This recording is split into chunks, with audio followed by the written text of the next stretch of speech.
So part 3 starting এ আমরা দেখি পরি সামার বাড়ি ছেড়ে যাচ্ছে, এই জন্য ও মিস মোকে বাই করে অ্যান্ড এরপরে পরি সামার ব্যাপারে বলে যে তিনি এখন কোথায়, আমি ওনাকে গুড বাই করতে চাই। তো তখন মিস মো বলে ও এখানে নেই। পরি বলে তো আপনি আমার সাইড থেকে ওনাকে গুড বাই করে দেবেন। এরপর ও ফিস জানতে চায়, বাট মিস মো মানা করে দেয়, এটা বলে যে ভিলেজার্সদের জন্য সবকিছুই ফ্রি। পরি আবারও সামার ব্যাপারে জানতে চায় যে ও কি সত্যি এখানে নেই। তো তখন মিস মো মো বানিয়ে সেখান থেকে চলে যায়, বিকজ তিনি চায় না পরি আর সামা ক্লোজে হোক, হয়তো এর কারণে প্রবলেম ক্রিয়েট হতে পারে। নেক্সট সিনে আমরা দেখি অফিসার মার্চ স্কুলে চেকিং করতে আসে, বিকজ চিফ ওদের ইনফর্ম করেছে যে স্কুলে কোনো অ্যানিমেলস কে লুকিয়ে রাখা হয়েছে। বাট নন্ধা মানা করে দেয় যে না, এখানে কোনো অ্যানিমেলস নেই। অ্যান্ড তখনই ও মার্চের সাথে ফাইট করা স্টার্ট করে। তো তখন বাকি টিচার নন্থাকে কাম ডাউন করে অ্যান্ড নন্থাকে বলে আমরা যখন কিছু লুকিয়েই রাখিনি, তো তুমি ওদের চেক করতে কেন বাধা দিচ্ছ,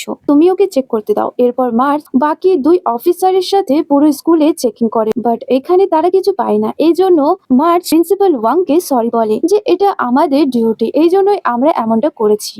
তো তখনই ও কিছু নোটিস করে যেখানে মাউন্টেন গডকে লুকিয়ে রাখা হয়েছে। নন্থা আবারও আর্গুমেন্ট করে অ্যান্ড ভেতরে যাওয়ার পারমিশনও ও দিতে চায় না। বাট তারা সবাই যখন ফাইনালি ভেতরে আসে, তো তখন তারা দেখে সেখানে তো সামা আছে অ্যান্ড ওর সাথে লি অ্যান্ড সাও ছিল, যে কি বাইক ঠিক করছিল।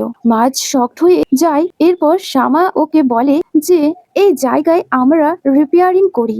এরপর ও নিজের ইন্ট্রোডাকশন দেয় যে আমি এই ভিলেজের ডক্টর। মার্চ সামার সাথে ভালোভাবেই কথা বলে। এরপর ও সেখান থেকে চলে যায়। তো তখন নন্থা লিং অ্যান্ড শাহ আর সামাকে থ্যাঙ্কস করে যে যদি আজ তোমরা এই সিচুয়েশনকে হ্যান্ডেল না করতে, তো আমরা অনেক বেশি প্রবলেমে পড়তাম। এরপর সবাই মিলে ওই মাউন্টেন গডকে দেখে যে কি আগে থেকে ঠিক হয়ে গেছে।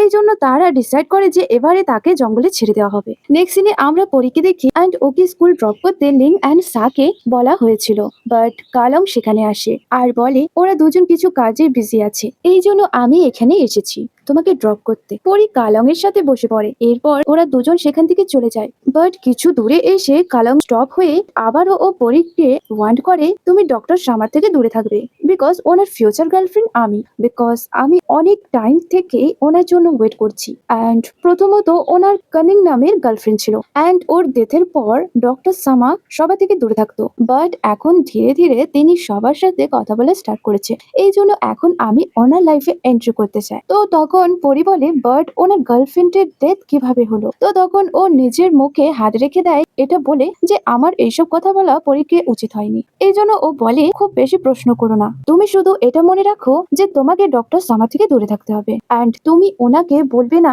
যে আমি তোমাকে কানিং এর ব্যাপারে বলেছি। পরে রাজি হয়। এরপর ওরা দুজন খুশি খুশি সেখান থেকে চলে যায়। এরপর নন্থার ফ্যামিলিকে দেখি অ্যান্ড তাদের সাথে সামাকেও দেখি, যেখানে তারা সবাই ওই মাউন্টেন গডকে ফ্রি করে দেয়, যাকে তারা সবাই এতদিন ধরে ট্রিটমেন্ট করছিল, বিকজ ও এখন একদম ঠিক হয়ে গেছে। এই কারণে ওরা সবাই খুশি অ্যান্ড ওকে খুশিতে যেতে দেখে। অন্যদিকে পরি ফাইনালি স্কুলে পৌঁছায় অ্যান্ড ওকে দেখে নন্থাও হ্যাপি হয়। স্কুলের প্রিন্সিপাল পরীকে ওয়েলকাম করে। তো সেখানে বাকি সব টিচারও পরীকে ওয়েলকাম করে অ্যান্ড এর সাথে সবাই বলে কাল থেকে স্কুল স্টার্ট হবে। তো তখন পরি ওদের সবাই হেল্প করে, যেখানে নন্থা আলাদা হ্যাপি ছিল পরীকে দেখে, বিকজ ও পরীকে যে লাইক করে স্টার্ট করেছে।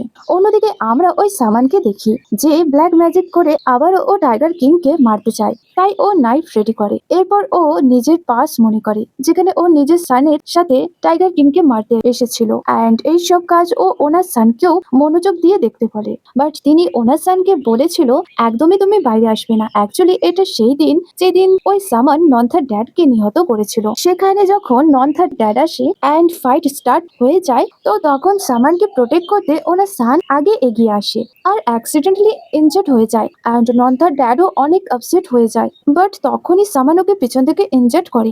এরপর সামান যখন নিজের সানের কাছে আসে, তো তখন ও দেখে ওর সানের ডেথ হয়ে গেছে।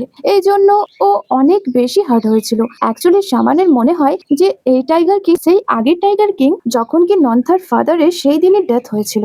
ওয়েল সামান তখন মাউন্টেন গডকে দেখে অ্যান্ড ওকে দেখে সামান রাইভাল দিয়ে ওকে শুট করতে চায় যাতে টাইগার কিং বাইরে আসে। এই জন্য সামান যখন ফায়ারিং স্টার্ট করে, তো ফায়ারিং এর আওয়াজ নন্থার ফ্যামিলিও পর্যন্ত আসে। তো তারা সবাই বুঝতে পারে যে গডকে ওরা সবাই জঙ্গলে ছেড়েছে, ওর ওপরে কেউ শুট করছে। এই জন্য সবাই অনেক ভয় পায়।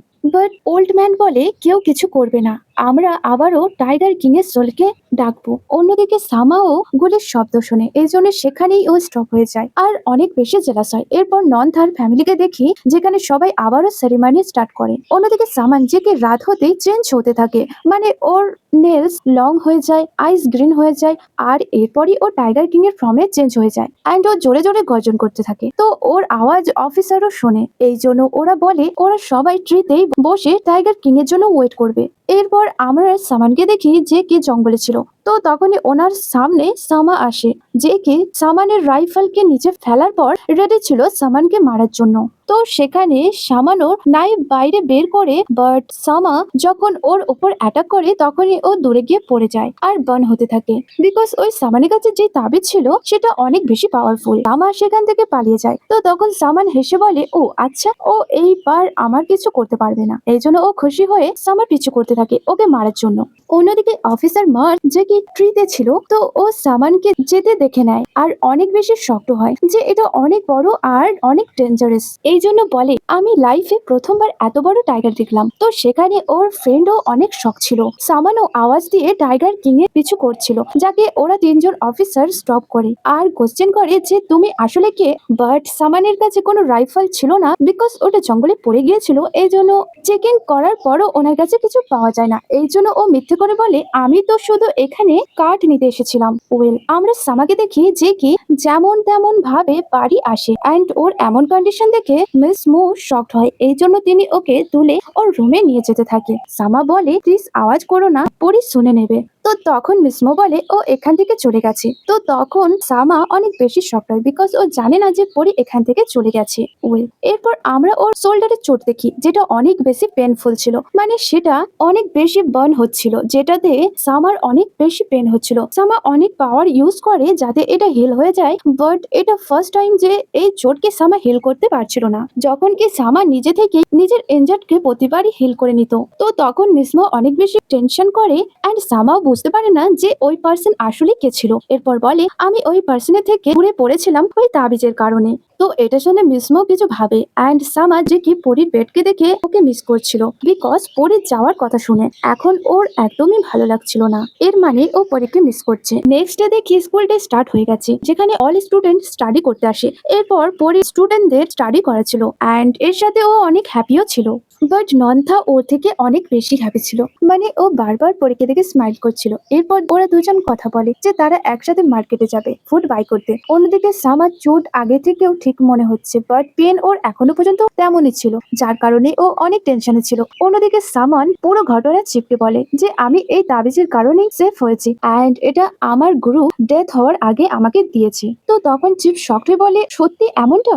এই জন্য চিপ বলে, তো আমাকেও এমন একটা তাবিজ বানিয়ে দাও। তো তখন ও ওর হাত থেকে তাবিজ নিয়ে এরপর বলে, টাইগার কিং কে মারতে শুধু আমি পারবো। অন্যদিকে এক টিচার প্রিন্সিপাল সং কে বলে যে সে রিজাইন করছে, বিকজ অলরেডি দ্বিতীয় ইংলিশ টিচার মানে মিস পরি আছে। এরপর বলে, আমি স্টার্টিং থেকে একজন রিপোর্টার হতে চাই, এই জন্য আমি রিজাইন করে দিচ্ছি। তো তখন প্রিন্সিপাল শকড হয়ে ওই টিচারের ডিসিশনকে রেসপেক্ট করে ওনাকে যাওয়ার পারমিশন দিয়ে দেয়। ওয়েল, এরপর আমরা মার্কেটের সিন দেখি, যেখানে সামা মিস মো এর সাথে এসেছিল, because Miss Mo vegetable buy করতে চায় অ্যান্ড সামা যে কি কিছু মেডিসিন নিতে এসেছিল।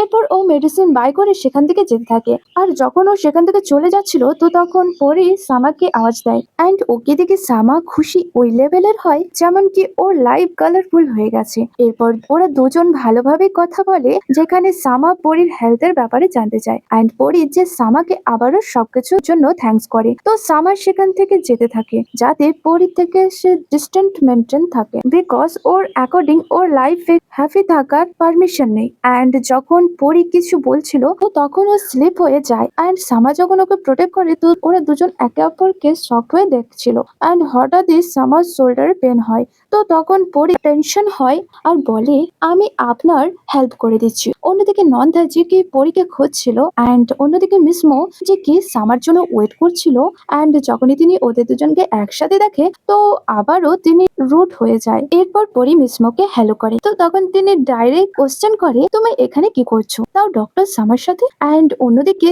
যে নন্দা সেখানে আসে অ্যান্ড ও সেম পরীকে কোশ্চেন করে। পরি বলে যে ডক্টর সামার শোল্ডারে পেন হচ্ছিল, এই জন্য আমি ওনার হেল্প করছিলাম। তো তখন নন্দা শকড হয়, বিকজ ও জানে যে সামার কাছে নিজের হিল করার পাওয়ার আছে, এই জন্য ও এখনো পর্যন্ত ঠিক কেন হয়নি। তাই এটা জানার জন্য ও সামার সাথে কথা বলতে চায় যে আপনি কি ঠিক আছেন, মানে এখন পর্যন্ত কেন আপনি রিকভার হননি। তো তখন সামা বলে না আমি এখন ঠিক আছি। অ্যান্ড যখন সামা কারের সিটে বসে পড়ে তো তখন ও মিস মোয়ের থেকে লুকিয়ে পরীকে বাই করে। তো তখন পরি খুশি হয়, এরপর সামা সেখান থেকে চলে যায়। বাট নন্থা সামার জন্য টেনশনে ছিল, এই জন্য ও রাতে সামার বাড়ি আসে অ্যান্ড ও ফোর্সফুলি সামার ওই চোট দেখে, যেটা দেখে ও শকড হয় অ্যান্ড সামার জন্য টেনশন করে যে ওদের মধ্যে যতই আর্গুমেন্ট হোক না কেন তবুও নন্থা সামার জন্য টেনশন করে। এরপর শামা পুরো ঘটনা বলে যে আমি এক অদ্ভুত পার্সনের সাথে ফাইট করছিলাম অ্যান্ড ও কোনো নর্মাল ম্যান নয়, ওর কাছে পাওয়ারফুল ছিল, এই জন্য এখন থেকে আমাদের আরো কেয়ারফুল থাকতে হবে, বিকজ নেক্সট টাইমে ওই পার্সন আরো বেশি পাওয়ারফুল থাকবে। নন্থা তো অনেক বেশি টেনশন করে এই সব শুনে যে আসলে ওই পার্সন কে হতে পারে।